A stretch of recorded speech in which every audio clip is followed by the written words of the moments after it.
Noong panahon ng pananakop ng Espanya, mahaba at madugo ang pakikibaka ng ating mga ninuno. Ngunit sa kabila ng takot at pang-aapi, may mga bayani tayong lumaban para sa ating kalayaan. Ang himagsikan. Mga kapatid, panahon na para maglaban ang ating inang bayan. Hindi tayo papayag na apihin! Lalaban tayo para sa ating mga anak at sa ating bayan! Lalaban! Mabuhay ang katipunan! Mabuhay!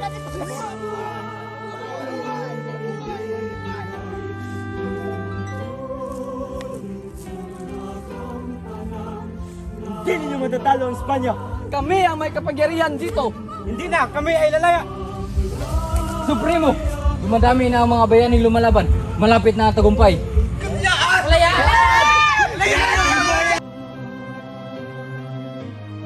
Pagdeklara ng kalayaan at sumiklab ang rebolusyon hanggang sa ika-12 ng Hunyo, 1898, dumating ang pinakahihintay na sandali.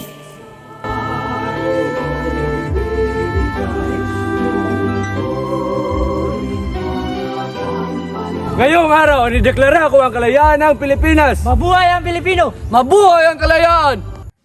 Mga kababayan, ang pambansang awit ng Pilipinas.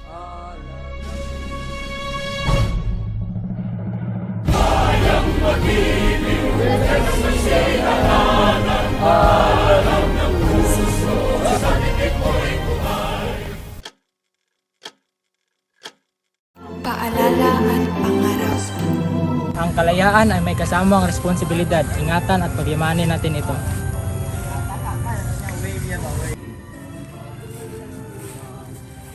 Mga anak ko, malaya na kayo, ngunit tungkulin ninyong pangalagaan para sa kinabukasan. Inay, malaya na ba tayo? Oo anak, at tungkulin ninyong ipagtanggol ang kalayaang ito.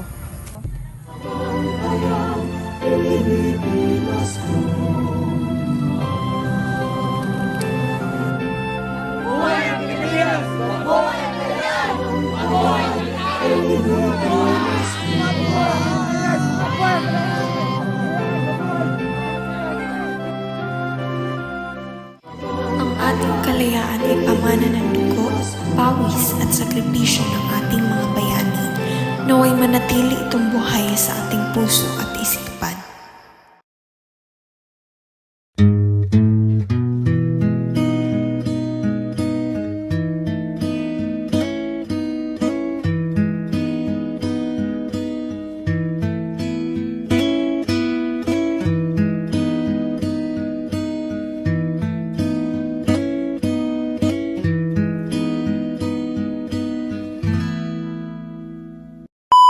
Go!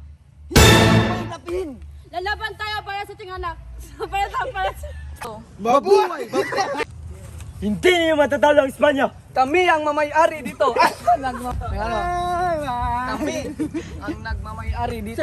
Ay, nagkapangyarihan dito! Kami ang may Tagumpay.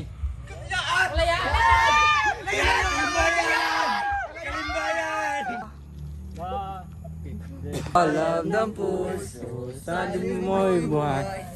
Upang hinirang, diyon kinagat magitin. Di ka magsisi sa lagat mundo, sa simul at sa langit mong bugaw. May dayakan tula at awit sa paglayang hinihiling. Lupa ng araw ng luhan natin pagsinta. Mabuhay ang Pilipinas! Ang magbuhos ng dugo para sa bayan ay kagiti